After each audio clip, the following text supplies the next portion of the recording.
Ils m'ont dit, on vous fait confiance, on vous laisse rentrer parce que vous avez un contrat de travail. Mais si vous ressortez du pays, si jamais vous n'avez pas de work permit, ça veut dire que vous nous avez menti. Donc, on vous interdira d'accès à la Thaïlande pendant 5 ans à 10 ans. Tu sais, je vois, il se pose à côté de moi, il me regarde bizarre. Vraiment, il me regarde avec insistance et dès que je croise son regard, il vient vers moi, genre, t'as un problème. J'ai perdu mon fils d'un accident de moto, ma maman juste après et mon meilleur ami juste après. Ça m'a fait beaucoup de mal, hein, comme tout le monde, hein, vous imaginez bien. Tu vois, on se dit toujours, ouais, on est éternel, enfin ça va durer, j'ai le temps.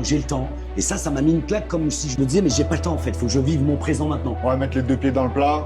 French arabique, tu vois, c'est un truc qui revient souvent. Tu sais, j'ai l'impression que French arabique, c'est devenu un truc pour dire les mecs qui foutent la merde en Thaïlande. Et d'ailleurs, c'est les Français qui vivent là-bas qui ont mis ce terme French arabique, hein, c'est pas les Thaïlandais. Hein. Et maintenant, les Thaïlandais commencent à dire, mais vous êtes Français arabe. À la maille, ça sera plus dans les 210 000 pour une 3-4 chambres avec un étage, parce que le truc, il est super bien placé, juste à côté de l'école internationale, dans un endroit calme. Donc là, ça va se vendre comme du petit pain. Des sourires, on va t'en faire peut-être 10, 20 par jour, parce que voilà, la plupart des Thaïs, ils vont te sourire, même si c'est un sourire de politesse.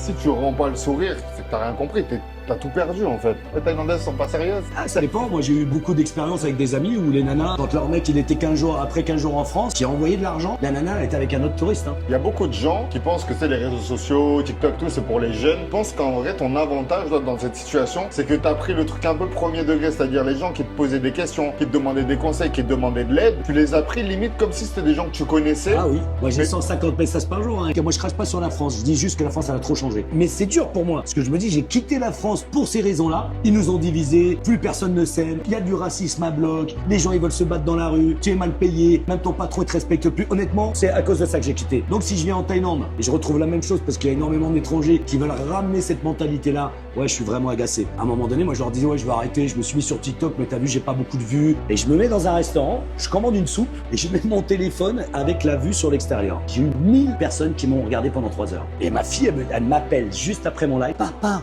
t'avais 1000 personnes sur ton live. D'ailleurs, ce jour-là, il y a 900 personnes qui sont abonnées. Ça veut dire que le change était bon et en plus de ça, les prix étaient plus bas. En plus, les prix étaient vraiment beaucoup plus bas. Je vous donne un exemple.